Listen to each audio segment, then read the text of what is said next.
Cidade maravilhosa e sublime, o espetáculo da criação em poucos segundos, seres vivos cuja formação normal necessita de longos anos. A ectoplasmia, quando for analisada em todos os seus detalhes, sem dúvida irá nos dar também a chave do prodigioso mistério da vida. Já desde agora ela nos mostra como a energia luminosa está na origem de todas as manifestações vitais. As luzes orgânicas normais e as luzes ectoplásmicas são rigorosamente comparáveis. Possuem a mesma aparência, são fosforescências geralmente azuladas e esverdeadas, com poder iluminador restrito. Elas têm a mesma origem biológica. Possuem as mesmas propriedades. Trata-se de luz fria, que não emite radiações caloríficas ou químicas. Ambas são quase inactínicas. Além disso, eis aqui uma nova e muito notável analogia. As luzes vivas e as luzes mediúnicas possuem um considerável poder de penetração através de corpos opacos. As obras de Horowitz e as de Raphael Du Bois são, sob este aspecto, estritamente comparáveis. Esses dois sábios foram capazes de impressionar de maneira idêntica chapas fotográficas através de papelão, madeira e até metal. Por último, as luzes mediúnicas e as luzes vivas parecem derivar, ambas as duas, de uma secreção especial, e é altamente provável que a análise da secreção luminosa ectoplásmica revele, como a da secreção luminosa normal, os dois elementos constituintes, a luciferina e a luciferase, descobertas pelo professor Raphael Du Bois. De resto, nos anais da metapsíquica existem casos de transição entre luzes orgânicas e luzes ectoplásmicas. O caso a seguir, publicado por Light, de 25 de março de 1922, que narra produções luminosas em um agonizante ou ao seu redor, lembra completamente o que veremos descrito mais adiante nas sessões mediúnicas. A senhorita Dorothy Monk, que nos envia esta notável descrição, não foi, como se verá, a única testemunha dos estranhos incidentes relatados. Ela e seus pais, os quais conheci, concordam em descrever da mesma forma as manifestações luminosas e coloridas que acompanharam o falecimento da senhora Monk. O caso é tanto mais interessante porque confirma muitos outros relatos de fenômenos que acompanham o processo da morte. Nota do Light: minha mãe deixou-nos em 2 de janeiro de uma forma tão estranha que me pergunto se você poderia nos explicar o que vimos. Ela morreu de um colapso, após uma longa doença, agravada no final por uma gripe intestinal.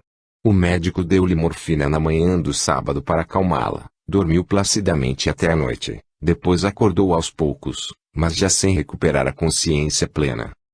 Vimos luzes azuis brilhantes durante o dia, às vezes ao lado dela, às vezes na sala.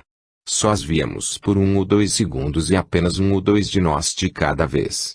Eu estava observando muito atentamente, vi 4 vezes uma dessas luzes ao lado de minha mãe, que, então, mexeu-se e tentou falar por 3 vezes, mas não teve forças para isso. Na hora do crepúsculo, 3 de minhas irmãs e eu de repente vimos acima dela um pálido vapor azul malva. A enferma estava então deitada e perfeitamente imóvel. Vimos esse vapor ir passando aos poucos a violeta escuro, e tão denso que quase nos encobria por inteiro as feições de minha mãe e se espalhava como uma névoa pelas dobras dos lençóis. Minha mãe mexeu fracamente os braços 1 ou 2 vezes, essa névoa colorida os acompanhava. Tudo isso parecia-nos maravilhoso e chamamos minhas irmãs para saber se elas podiam ver o que nós estávamos vendo. Elas viram a mesma coisa. Gradualmente vimos manchas de luz amarela brilhante aparecerem no travesseiro. Uma delas, à esquerda da cabeça, era particularmente brilhante, depois escurecia para recuperar seu brilho. A antiga amiga de minha mãe estava no quarto naquela hora, mas não viu a névoa cor violeta em torno da moribunda nem as luzes azuis. Ela falou que estávamos cansados de tanto velar e sobreexcitados. Chamamos sua atenção para a mancha brilhante no travesseiro. Ela viu-a muito bem, mas falou que era o reflexo do aquecedor ou do gás. Colocamos biombos na frente de uma e outra luz. Nossa amiga deu voltas pelo quarto, moveu quadros, inclinou com o espelho, sem que isso modificasse em nada o fenômeno. Chegou, por último, a estender as mãos por cima desta luz sem conseguir velá-la, então sentou-se sem dizer uma palavra. Uma de minhas irmãs também viu naquele momento uma grande luz azul em forma de globo apoiada na cabeça de nossa mãe, mas foi a única em vê-la. Ela nos disse que o interior daquele globo parecia-lhe estar em movimento, Pouco a pouco foi passando a violeta escura e se desvaneceu. Os lábios da minha mãe entreabriram-se naquela tarde por volta das 7, e daquele momento em diante vimos um espesso vapor branco formar-se sobre a sua cabeça e espalhar-se sobre a cabeceira da cama. Saía do vértex, era como uma nuvem de vapor branco, às vezes tão densa que mal enxergávamos as grades da cama, mas seu aspecto variava continuamente, embora o movimento que a animava fosse quase imperceptível. Minhas 5 irmãs e eu estávamos presentes com meu irmão e um cunhado, todos eles a viram perfeitamente. As luzes azuis continuavam a ser vistas na sala e relâmpagos amarelos mostravam-se de tempos em tempos. Enquanto isso, o maxilar inferior de minha mãe pendia um pouco. As coisas continuaram assim sem grandes mudanças por algumas horas, exceto por uma aura de raios amarelo claro produzida ao redor da cabeça. Eram 7. Seu comprimento variava de 30 a 50 centímetros.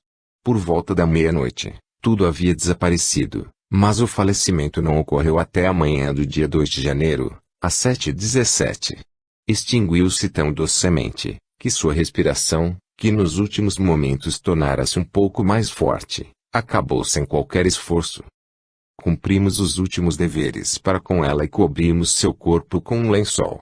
O vapor violeta que tínhamos visto antes estava suspenso acima dela.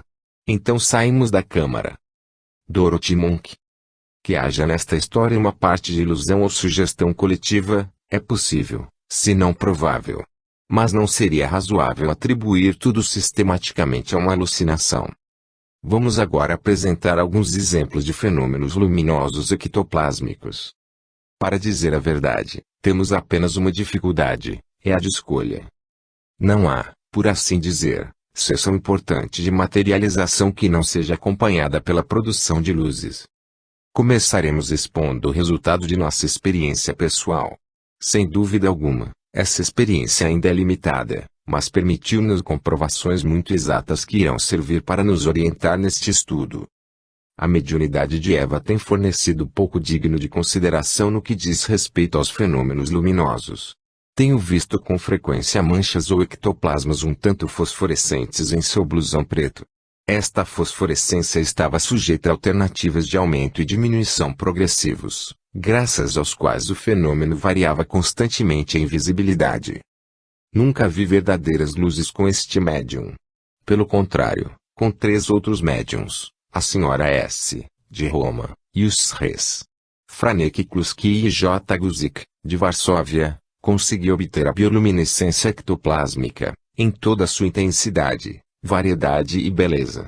Não vou insistir na descrição dos fenômenos luminosos obtidos com Kluski no Instituto Metapsíquico, vou simplesmente descrever minhas experiências posteriores em Varsóvia com o mesmo médium, experiências que confirmaram nossa primeira impressão. Eis aqui as notas nossas, que se referem a fenômenos luminosos. Sessão de 22 de abril de 1921, às 21h30, na casa de F. Kluski. Vigilantes, Professor Richet e Dr. Gelei. Assistem, Geolange Stanislas Dijelski. A vigilância das mãos do médium foi perfeita. Este manteve uma imobilidade absoluta. A porta foi trancada e a chave por dentro. O médium foi despido completamente e vestiu um pijama sem bolsos, que tínhamos revistado de antemão com muito cuidado. As visões luminosas são fracas no início, quase não se enxergam. Não sinto o cheiro costumeiro de ozônio. De repente, entre o médium e Gelei, 1 metro atrás deles e a uma altura de 1,52 metros, apareceu uma grande nebulosa fosforescente. Existem 3 partes luminosas, uma parte média superior, do tamanho de um rosto, e 2 partes laterais. Tenho a impressão de uma cabeça e 2 mãos em formação. O todo aumenta e diminui sucessivamente em visualidade, desloca-se ligeiramente, desce, desaparece e reaparece. O fenômeno é formado por uma névoa fosforescente no meio da qual acendem-se pontos muito brilhantes. Dura bastante tempo, cerca de 2 minutos, e reproduz-se 2 vezes. Sessão de 7 de maio de 1921, às 19 horas, igual vigilância e inspeção. Os fenômenos luminosos produzem-se com intensidade ao longo de toda a sessão. Eles não ofereceram nenhuma peculiaridade nova. Sessão de 24 de setembro de 1821, às 24 horas. Assistem, Dr. Gelei, Sr. do Borg de Bozas, Coronel Coloix e Sr. Lodomir Grzeliak. Eu segurava a mão direita do médium.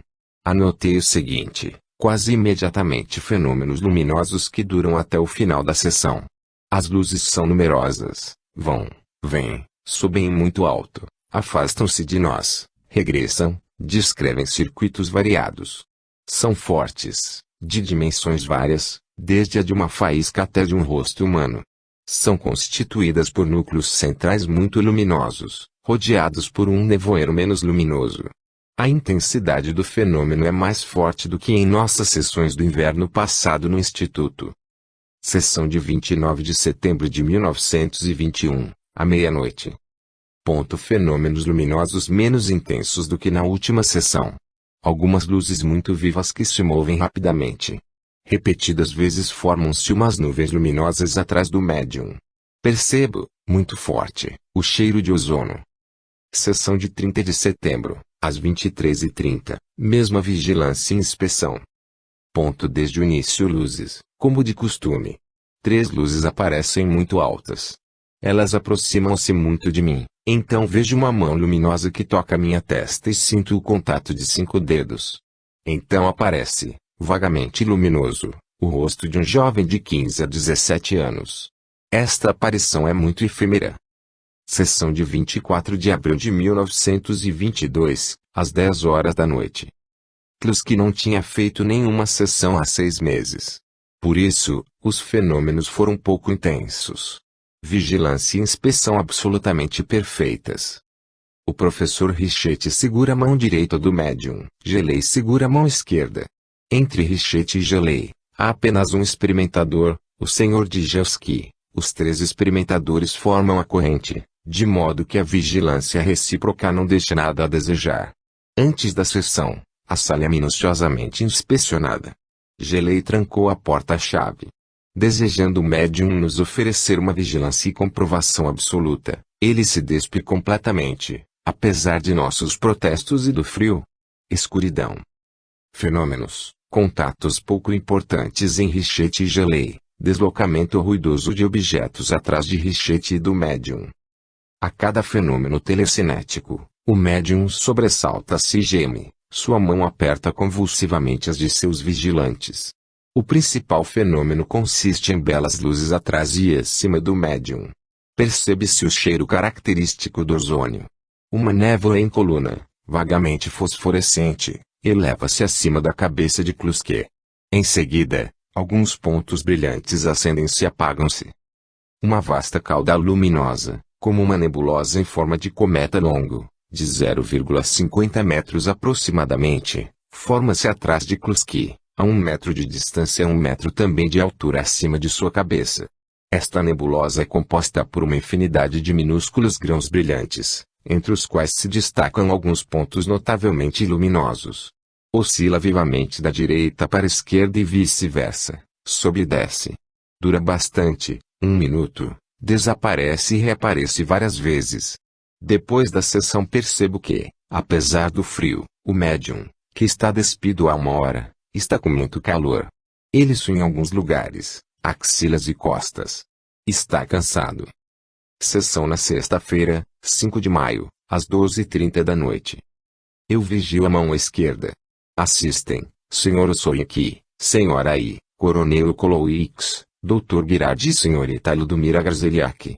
Transe muito rápido, alguns minutos, luzes muito variadas e numerosas mostram-se em torno dos presentes, às vezes muito altas. São múltiplas, polimórficas, de volume variável, desde o tamanho de uma ervilha até o de uma noz. Às vezes, são pontos muito luminosos, outras são nebulosidades fosforescentes com focos de condensação, outras, por último, são rosários de luzes, de 4 a 6 pontos luminosos formando girândola. Enxergamos repetidas vezes uma névoa luminosa sobre a cabeça do médium. Parece subir como uma fumaça. Essas luzes às vezes tocam em mim e, então, sinto o contato de mãos ou de dedos. De repente, vemos 2 pontos luminosos flutuando acima do recipiente de parafina, 1,52 metros de altura. Quando a atenção de todos está fixada neles, lentamente descem até o recipiente.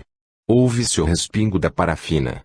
As luzes aparecem de novo, flutuam por um momento acima do recipiente, mergulham de novo e respingam outra vez, saem, sempre visíveis, através da camada de parafina e, finalmente, vêm depositar um molde quente em minhas mãos. A mesma cena é repetida 3 vezes. Pois bem, após a sessão, encontramos 3 moldes de mãos cruzadas, que foram descritos anteriormente. Um momento depois, magnífico fenômeno luminoso, uma mão passeia lentamente diante dos presentes. Tem na palma, por semiflexão do polegar e dos outros dedos, um corpo luminoso, como um cristal luminoso. A mão aparece toda iluminada e transparente. Vê-se a cor da carne. É admirável. 3 vezes o fenômeno é reproduzido. Depois, a mão luminosa aproxima-se de um rosto, o qual ilumina. É um belo rosto masculino. Mas eu não consigo ver os detalhes com precisão durante toda a cena anterior. O médium em transe, com as 2 mãos sendo seguradas, não fez um único movimento. A sessão termina às 2 da manhã. O leitor já conhece os fenômenos luminosos do médium Jiang Zique. Não irei me ocupar deles agora. Enquanto estava em comissão militar na Itália durante a guerra, e graças à gentileza do Sr. Marzorati, tive a oportunidade de assistir a 3 sessões da Sra. S. em Roma. Não tenho o direito de publicar nada sobre essas sessões. Direi simplesmente que os fenômenos eram completamente iguais aos de Kluski e Guzik.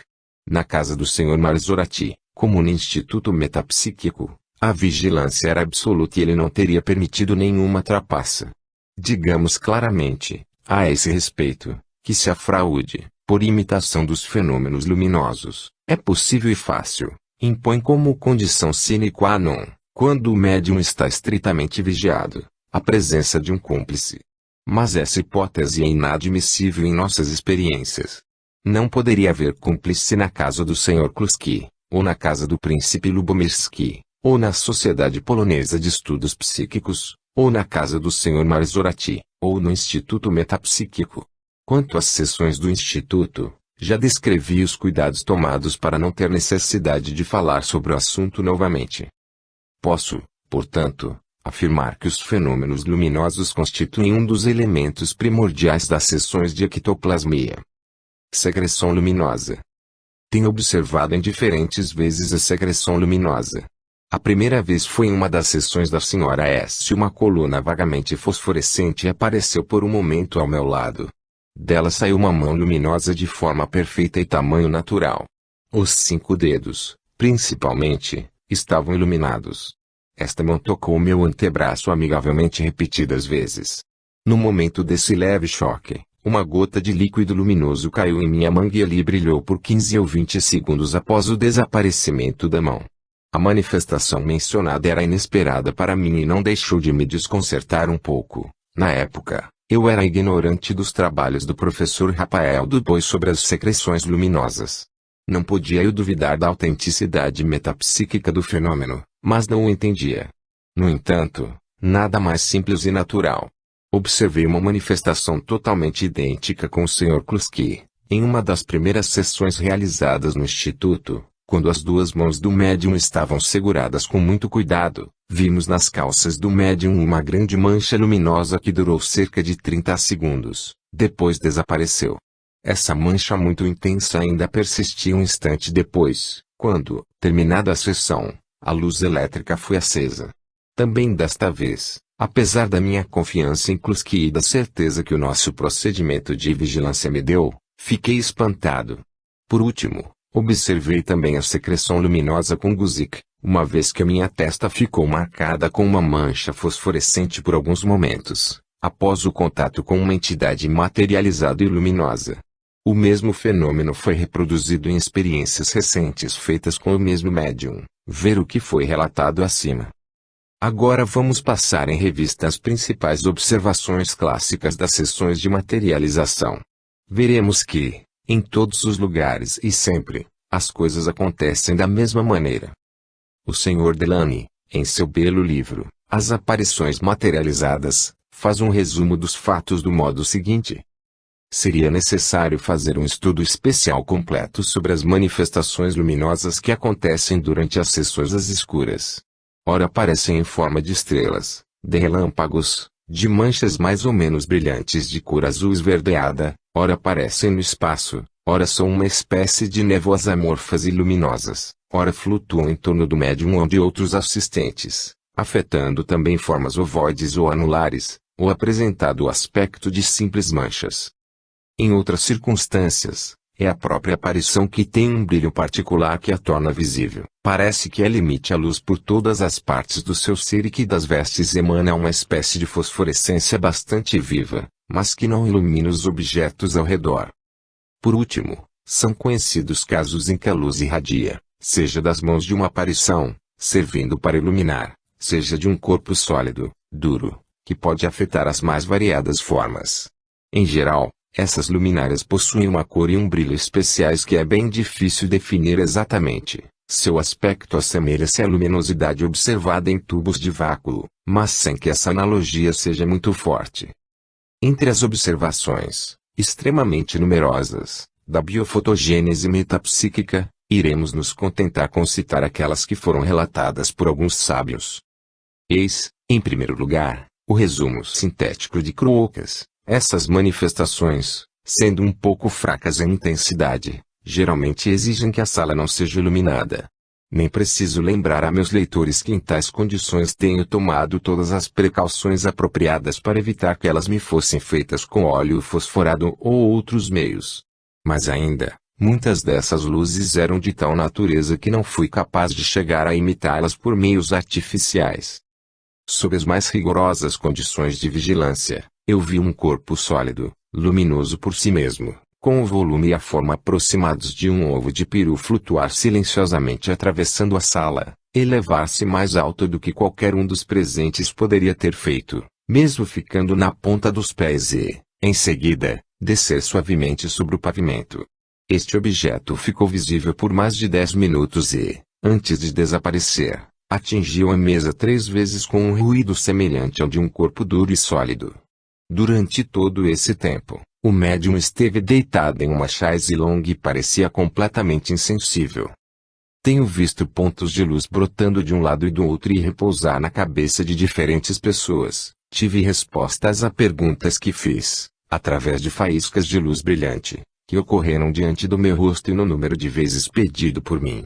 Já vi faíscas de luz subirem da mesa até o teto e depois caírem de volta na mesa com um ruído muito perceptível. Já obtive uma comunicação alfabética por meio de relâmpagos que eram produzidos no ar à minha frente, e no meio dos quais eu passava minha mão. Já vi uma nuvem luminosa passear por sobre uma pintura. Também sob as condições da mais rigorosa vigilância aconteceu-me mais de uma vez que um corpo sólido, fosforescente, cristalino, foi colocado em minha mão por uma mão que não pertencia a nenhuma das pessoas presentes.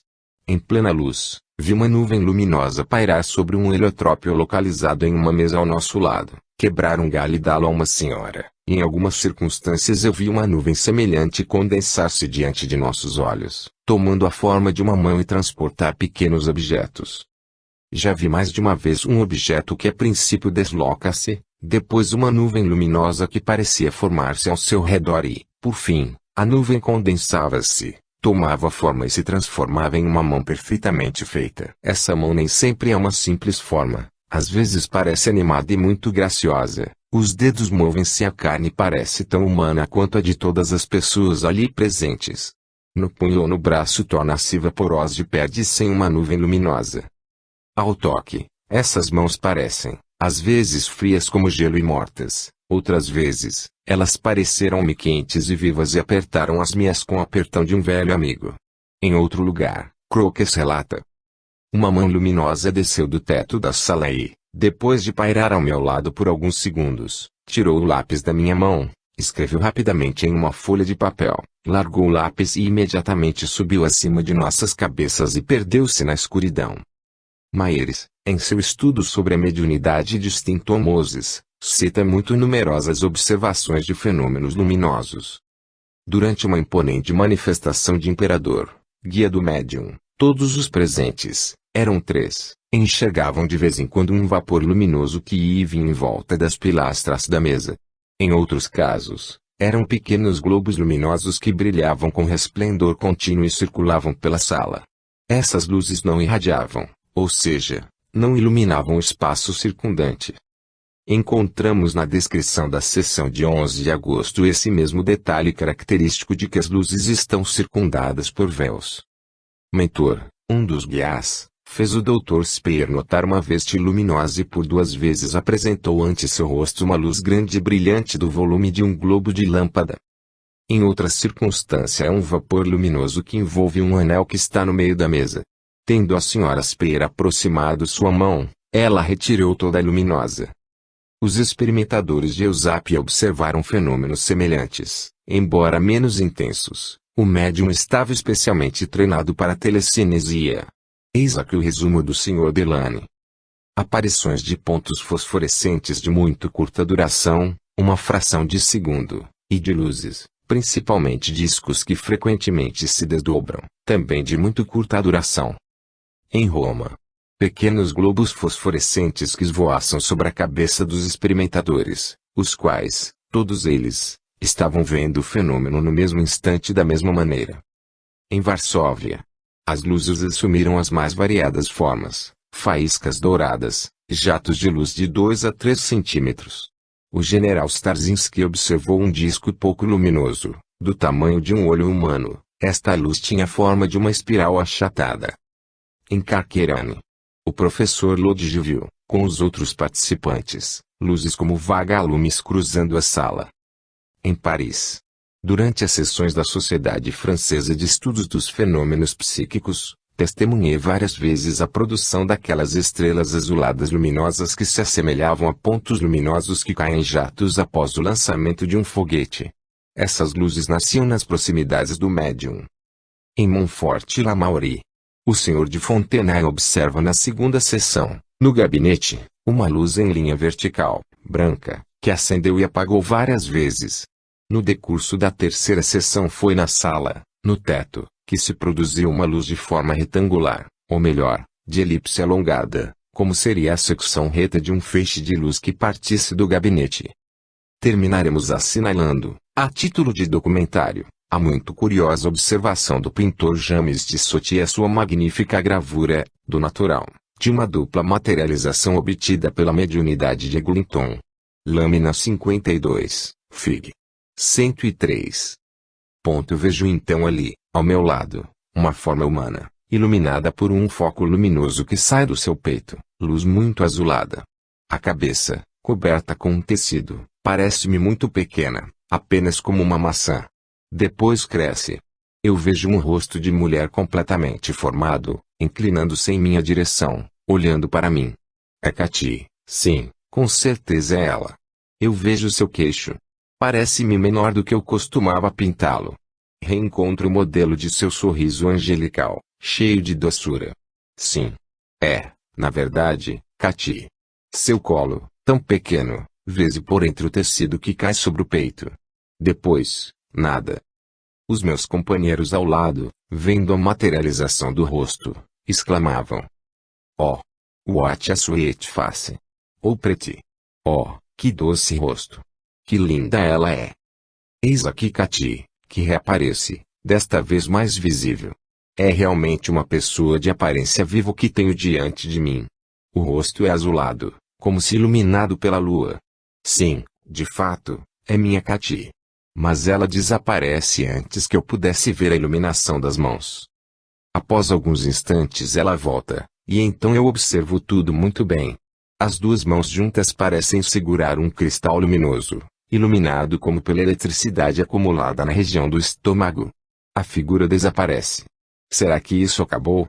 Então, uma luz mostra-se à minha direita, agora é a forma de um homem, moreno, corado, lábios vermelhos, barba negra, com uma musselina branca envolvendo a cabeça como um turbante caída sobre o corpo. Em sua mão ele segura um corpo luminoso que a ilumina. Ele passa à minha esquerda, atrás de mim, depois atravessa a sala à nossa frente, mostra-se às pessoas à direita e desaparece no assoalho. Eles acreditam que é Ernesto, aquele que dirige, ou melhor, o guia do médium. Alguns momentos se passam esperando e a conversa languidece. Duas luzes ao seu lado, Sr. Tissot, duas formas. Oh, que lindo!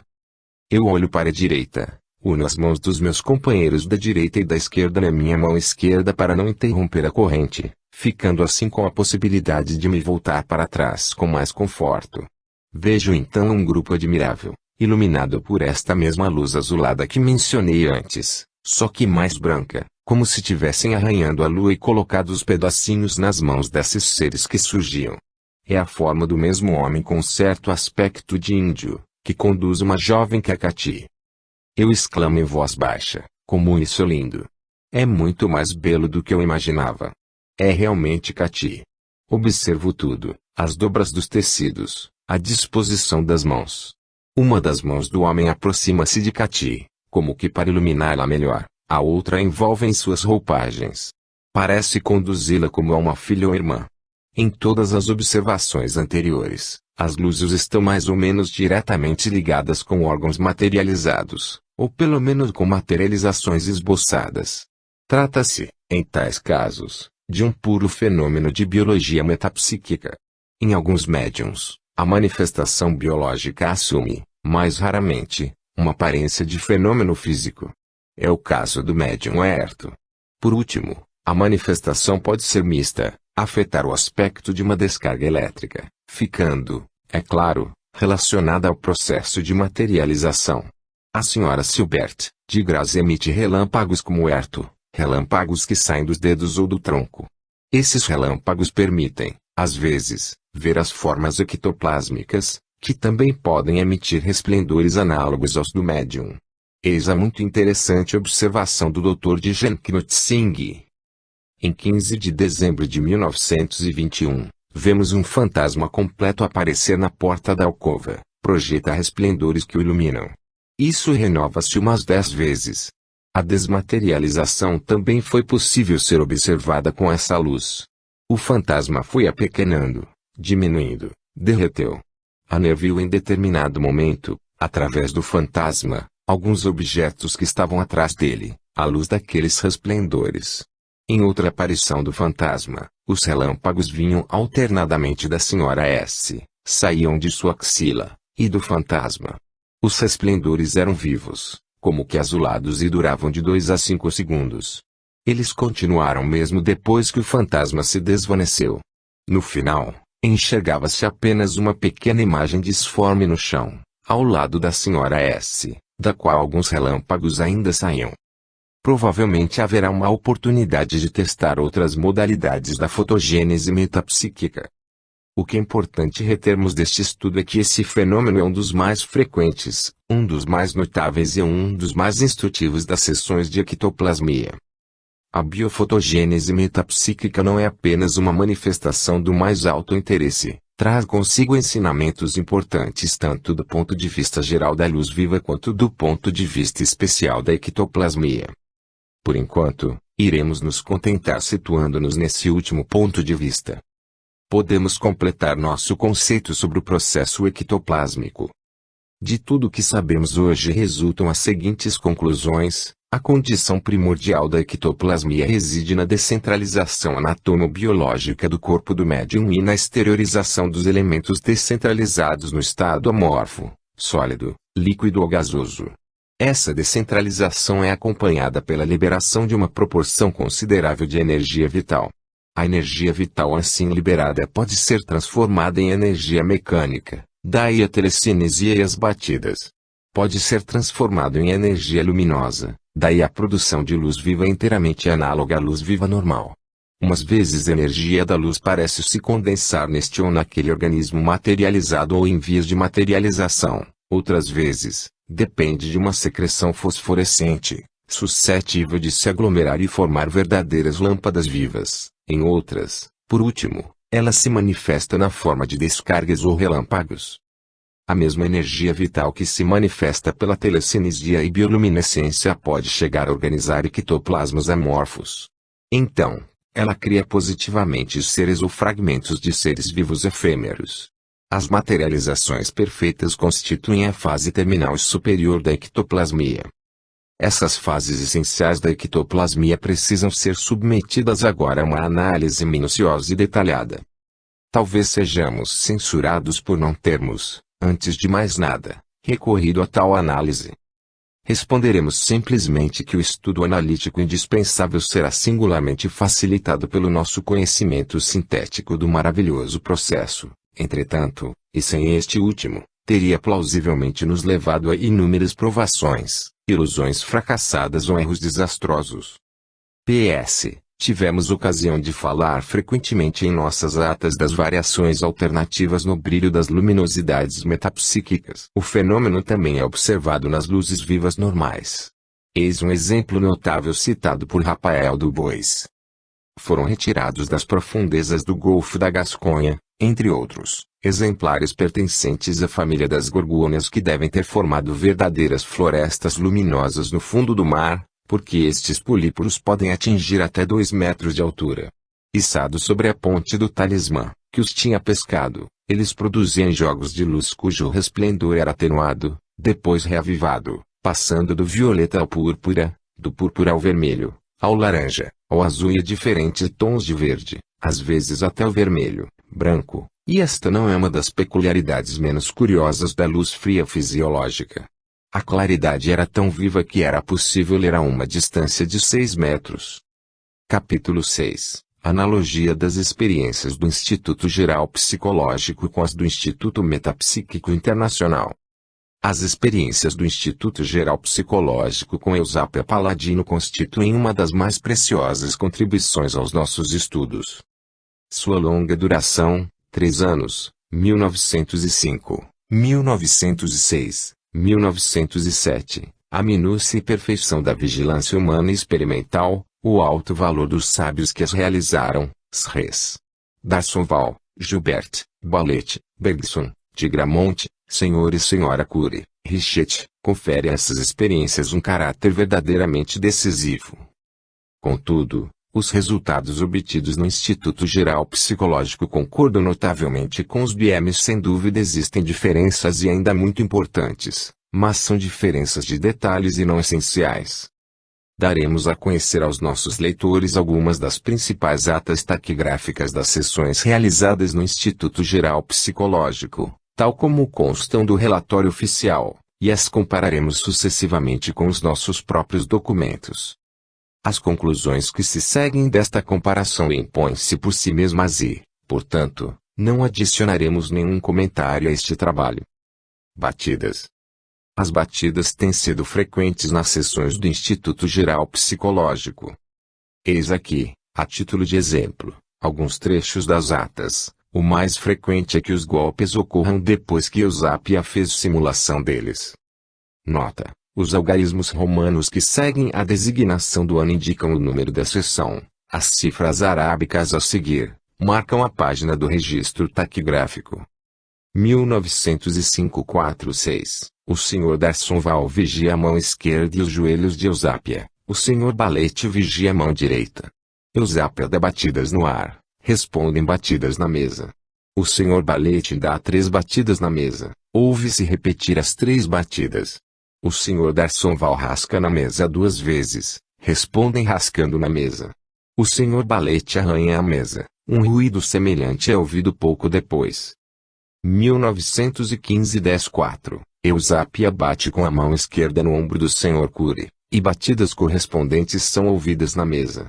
Vigilantes, do lado esquerdo, Sr. Eurevich, do lado direito Sr. Curie, 8 de outubro de 1905.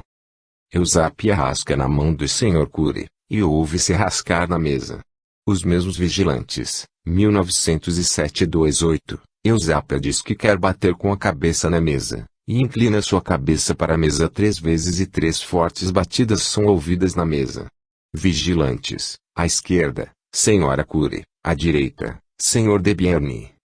1906-55. Várias vezes ouvem-se batidas na mesa a pedido dos vigilantes, todas as vezes que eles pedem. Vigilantes, à esquerda, Sr. Curie, à direita, Sr. Richet.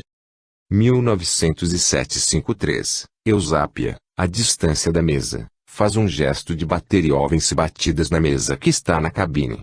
Simula 2 golpes, depois 4, e eles são ouvidos repetidos o mesmo número de vezes atrás da cortina.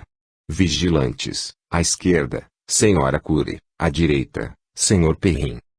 1905-54, Eusápia dá um soco no tampo da mesa e pede ao Sr. Charpentier que coloque a mão ali. O Sr. Charpentier sente sob sua mão como um soco dado no tampo. Vigilantes, à esquerda, Sr. Charpentier, à direita, Sr. Bergson.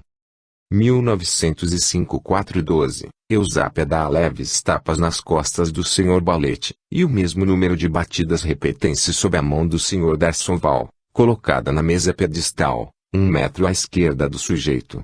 Vigilantes, à esquerda, Sr. Darsonval, à direita, Sr. Gilbert Balete. Se o leitor agora consultar os relatos de experiências do IMI, perceberá imediatamente, ao lado de inúmeras analogias, uma diferença notável. Em seu segundo estado durante as sessões, Eusápia parecia ter uma direção bem nítida na produção das batidas que à sua vontade ou sob seu comando eram produzidas. Pelo contrário, com o Sr. Franek-Kluski nunca houve batidas em nossas sessões, a não ser em casos de transe completo do médium, com absoluta imobilidade e inconsciência. Além disso, com Eusápia as batidas eram geralmente produzidas nas proximidades da médium. No caso de Kluski, às vezes são ouvidas muito longe dele, até vários metros de distância. Em Eusápia, as batidas eram, principalmente, uma manifestação mecânica. Em Kluski, elas constituem uma manifestação de ordem intelectual. Elas são o principal meio de comunicação com as entidades produtoras dos fenômenos. Telecinesia. Os movimentos sem contato têm sido, com muita diferença, o fenômeno mais frequente nas sessões de Eusápia. Aqui estão alguns exemplos retirados da memória oficial. 1906-33, 3 de abril, às 5h34. As madeiras das 2 janelas da sala de experiências estão abertas. Vigilantes, à esquerda, Sr. Eurevich, à direita, Sr. Darsonval. Eusápia pergunta se o Sr. Bergson, que está fora da corrente, está vendo seus joelhos. Sr. Bergson, muito bem. A mesa eleva bruscamente todas as 4 pernas. Sr. Eurevich. Tenho certeza de que não soltei a mão dela. Sr. Darsonval. Eu, a mesma coisa. 1905-94, Eusápia tem uma mão levantada e a outra segurada pelo Sr. Darsonval, colocada sobre a mesa. O Sr. Eurevich vigia os joelhos. A mesa eleva-se primeiro das pernas 1 e 2 e, em seguida, das 4 pernas. Vigilantes, à esquerda, Sr. Darsonval, à direita, Sr. Eurevich. 1905-43, Eusápia fecha os punhos e os leva para a mesa, onde novo as mãos na mesa, depois as levanta. A mesa é elevada nas 4 pernas. O aparelho de registro indicou a elevação da mesa. Os Res. Darsonval e Eurevich, que vigiam à esquerda e à direita, declaram que os pés e joelhos de Eusápia não se moveram. Em 905-13. A mesa é elevada das 4 pernas e dá 5 batidas, elevando-se inteiramente 5 vezes. Às 10h30. A mesa eleva-se das 4 pernas, uma das mãos de Eusápia sendo segurada pelo Sr. Darsonval e a outra sobre a cabeça do Sr. Eurevich. 1905-10-4 e 5, às 9h58. A mesa eleva-se totalmente cerca de 30 centímetros do chão e permanece no ar por 7 segundos. Eusápia tinha apenas uma mão sobre a mesa. A vela colocada embaixo desta permitia a vigilância dos joelhos, que não se moveram. Às 10 horas. A mesa eleva-se de suas 4 pernas para cerca de 25 centímetros e fica suspensa no ar por 4 segundos, tocando a mesa apenas o Sr. Curie e ele mesmo segurando a mão de Eusápia. Ela gemeu e parece ter feito um grande esforço. A vigilância era excelente graças à vela colocada por baixo da mesa. Às 10h01. A mesa é elevada das 4 pernas e fica suspensa por 2 segundos. A vela embaixo da mesa apaga. Às 10h02. Eusápia está com as mãos a uma distância de 25 a 30 centímetros da mesa e esta eleva-se de todas as 4 pernas sem qualquer contato aparente. O Sr. Curie estava com uma mão nos joelhos de Eusápia. 1906-43. A mesa eleva-se, primeiro de 2, Depois das 4 pernas, uma das mãos de Eusápia está em cima da mesa e a outra em uma mão do Sr. Cury. Os pés de Eusápia estão colados às pernas da cadeira em que está sentada. Vigilantes, à esquerda, Sr. Cury, à direita, Sr. Fielding. 1905-49. Eusápia pede que o peso maior seja colocado em cima da mesa. Colocam o peso de 10 quilos. A mesa, carregada com esse peso, eleva-se das 4 pernas. Os senhores Balete e D'Arsonval vigiavam perfeitamente, além das mãos, os pés e joelhos de Eusápia. Não houve contato com as pernas da mesa. Eusápia diz que está calma, que não se sente mais nervosa. A mesa eleva-se pela segunda vez das 4 pernas com a mão do Sr. Balete em cima e permanece no ar por bastantes segundos. O Sr. D'Arsonval vigiou a mão esquerda, os joelhos e os pés. 1906-28. Eusápia pede para ninguém tocar na mesa. O Sr. Cury segura a mão esquerda dela e o Sr. Courtier a mão direita. O Sr. Eurevitch segura os pés de Eusápia sob a mesa. A mesa eleva-se das 4 pernas em tais condições de vigilância. 1905-7-22. Eusápia pede para todo mundo se levantar e que o conde Dr. Gramonte venha segurar suas pernas. Eusápia está em pé sobre a balança de maré. O senhor de Gramonte segura as 2 pernas. Todos os assistentes, Sres, D'Arsonval, Courtier, Elifavre, Volgeus e Eurevitch, em pé, formam a corrente. O senhor D'Arsonval vigiava a mão esquerda e o senhor Eurevitch a mão direita de Eusápia. A mesa eleva-se tão alto que as pernas 1 e 2 quase saem dos estojos que as contêm a modo de bainhas. Vê foto vi. Às 10h53. Mesma vigilância das mãos e pernas. A mesa eleva-se outra vez. Eles dizem, mais acima, para fora dos estojos. A mesa sobe muito e cai fora deles. Ver gráfico 20. Alguns objetos leves foram colocados na cabine numerosas vezes, pires de porcelana, caixinhas de madeira recobertas com negro de fumo, uma cítara, um violino, etc. Esses objetos foram tocados, transportados sobre a mesa ou jogados no chão. 1905-4-18 e 1906-15-12. 1905-6-18. Eusápia faz gestos com as mãos e sua cítara dentro da cabine. Eusápia arranha a mão do senhor D'Arsonval e a cítara sua novamente como sendo pontilhada por uma mão. Vigilantes, à esquerda, senhor D'Arsonval, à direita, senhora Brincard. 1905-7-17-18. Fios de lã foram colocados atrás da cortina da cabine em malhas próximas o suficiente para evitar que o braço pudesse passar por entre elas. No meio da sessão, ouviu-se barulho de rompimento daqueles fios e, alguns momentos depois, bola feita com eles caiu dentro do círculo. Vigilantes, à esquerda, senhor D'Arsonval, à direita, senhor Eurevitch.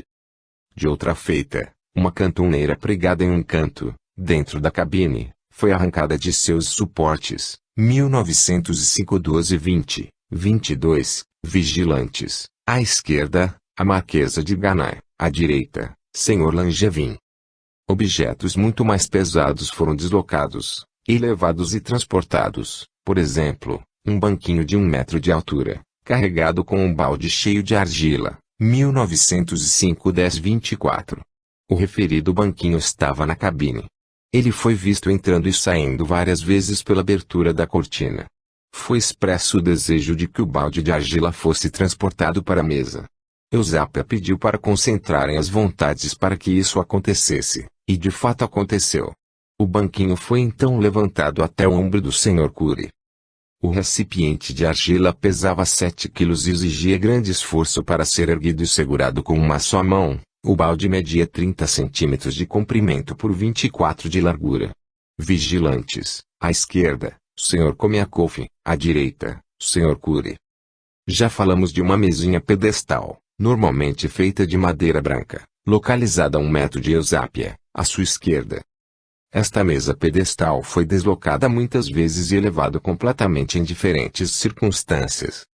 Para registrar no chão os movimentos desse pequeno móvel, o Sr. Eurevitch, repetindo o arranjo usado em Nápoles, mandou amarrar uma corda no ponto de junção das 3 pernas, enrolada à distância em torno de uma roldana, Foto XV e um peso de 100 gramas foi amarrado à ponta da dita corda que garantia o contato com a polia. Este peso subia quando a mesinha se afastava e descia quando a mesa se aproximava da polia mencionada, sendo que a polia deslocava-se em ambas as direções sob o efeito do movimento da mesa de pedestal.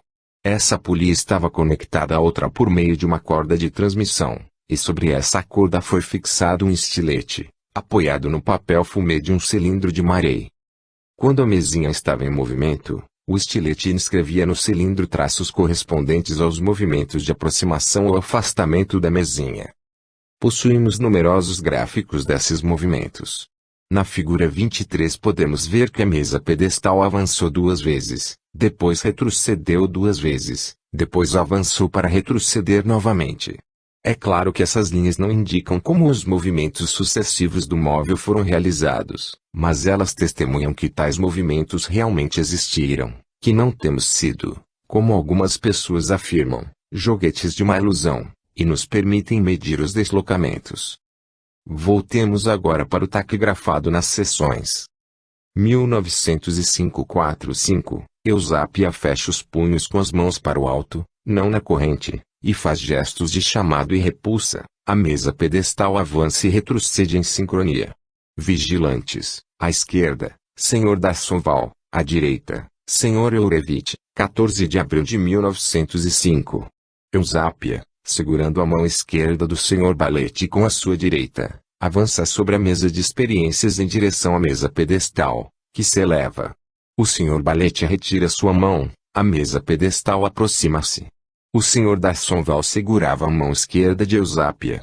Eusápia diz, vá embora. A mesa pedestal afasta-se. O Sr. D'Assonval. Isso foi feito sem nenhum contato aparente. Eusápia segura a mão do Sr. Balete e o faz indicar o gesto de rejeitar a mesinha pedestal. A mesa é empurrada para trás até atingir a parede.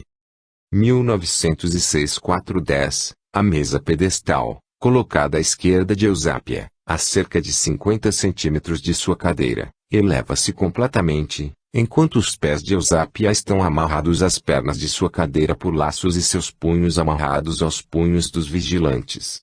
Chegando em sua subida à altura dos ombros do Sr. Cury, a mesinha vira com as pernas para cima e é depositada com o tampo contra o tampo da mesa. O movimento não foi rápido, mas sim como que dirigido com atenção. Vigilantes, à esquerda, Sr. Cury, à direita, Sr. Eurevich.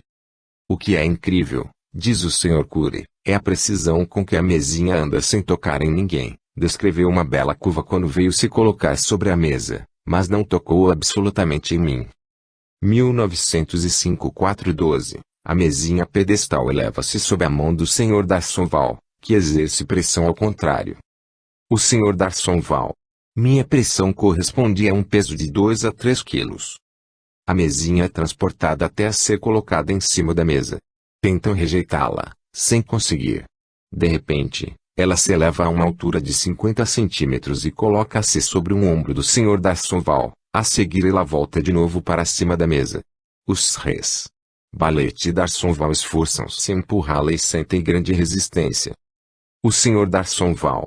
E absolutamente como a resistência do campo magnético.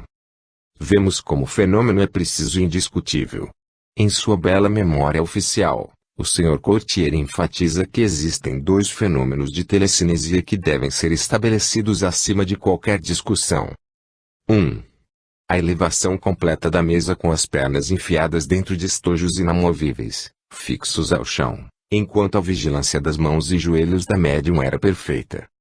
2. O retrocesso da mesinha para longe da médium. Os pedestais. Analisemos agora as condições de deslocamento do pedestal colocado à esquerda de Eusápia, a cerca de 1 metro de sua cadeira. Este pedestal avança ou retrocede às vezes de acordo com os gestos de Eusápia. Ao se aproximar, poderíamos imaginar que, apesar das mais severas precauções para evitar fraudes, ela usa um fio qualquer, fino o suficiente para permanecer invisível, e que atrai o móvel por este meio. O esforço para deslocar uma peça de mobília tão leve, fazendo-a deslizar sobre um tapete, não chega a ser de 1 quilo. Os Srs. Courtier e Eurevich mediram isso em Nápoles. Mas como explicar o afastamento da mesinha? Suponhamos, não obstante, que um dos vigilantes assuma o posto de Eusápia e atue por meios comuns. Ocorre-nos apenas um procedimento, que seria segurar uma varinha rígida qualquer na mão e afastar o objeto com a ajuda dessa varinha, mas esta, por mais fina que fosse, não poderia, como no caso de um fio, escapar à visão de observadores atentos ao fenômeno. Não é necessário falar, é claro, de um afastamento obtido pelo manejo de um fio em uma polia ou de alguma aspereza da parede, mecanismo que exigiria certa instalação. O aparelho de registro era, como se poderia supor, absolutamente passivo, e, por outro lado, qualquer hipótese de alucinação coletiva deve ser descartada, pois os movimentos da peça marcavam automaticamente seu traço no cilindro de Marey. Notemos, por último, que não se trata aqui de fenômenos de atração ou repulsão análogos aos dos ímãs, sempre bruscos e invariáveis na direção. O pedestal, 1906 é transportado de forma relativamente lenta, suas trajetórias são curvilíneas complicadas. Evita os obstáculos para chegar ao fim do seu caminho.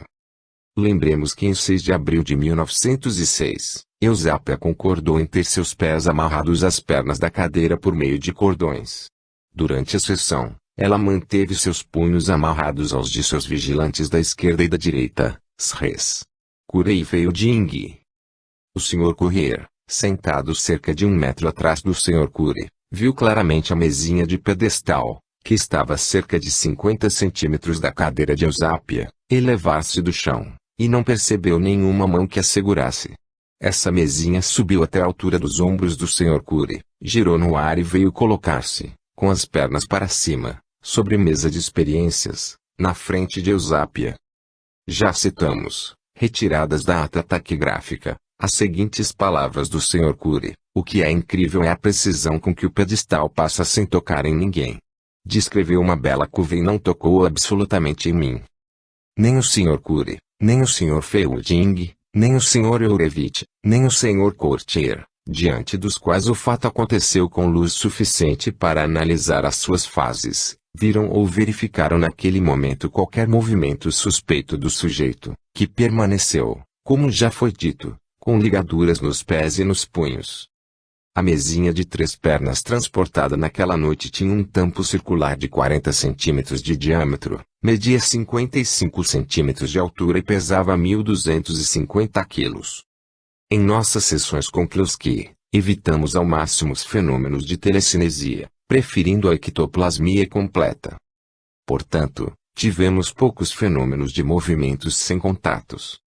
Aqueles que verificamos eram em todos os aspectos semelhantes aos de Eusápia, exceto que eram executados independentemente da vontade do médium, em transe inerte.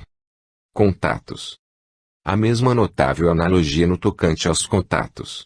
Basta-nos citar algumas atas do Instituto Geral Psicológico. Pessoas localizadas nas proximidades da cabine frequentemente notam tocamentos nos braços, ombros e cabeça, exercidos como que por mãos invisíveis que às vezes julgam ser grandes e outras pequenas. 1905-411, Sr. Darsonval. Senti uma pressão na minha têmpora. Foi um contato suave, mas muito preciso. Vigilantes, à esquerda, Sr. Darsonval, à direita, Sr. Eurevich. 1905-611, Sr. Krebs. Senti uma pressão no braço esquerdo, como se fosse com uma bola de algodão. Vigilantes, à esquerda, Sr. Darsonval, à direita, Sr. Krebs. 1907-99, Sra. Curry. Fui tocada, com total certeza. Um dedo tocou em minhas costas. Tenho certeza da vigilância deste lado. A mão do lado do Sr. Eurevich não podia ter alcançado minhas costas. Sr. Eurevich. Por outro lado, estou igualmente certo da vigilância deste lado. Sra. Curry. A mão da médium não tentou se livrar da minha, apoia-se fortemente na minha mão. Sra. Curry, agora agarraram meu ombro com força e o puxaram por longo tempo. Nesse momento a vigilância era ainda melhor, pois ela segurava minha mão com força. Eu senti um contato prolongado, apoiar-se cada vez mais. Sr. Eurevich. Nesse momento ela estava apertando minha mão com os dedos. Os contatos às vezes são enérgicos, até dolorosos. 1905-912. O senhor Eurevich pôs a mão na cabeça de Eusápia. Fui agarrado, disse, e picado como que por umas unhas e fui machucado. Vigilantes, à esquerda, senhor Darsoval, à direita, senhor Eurevich, no mar.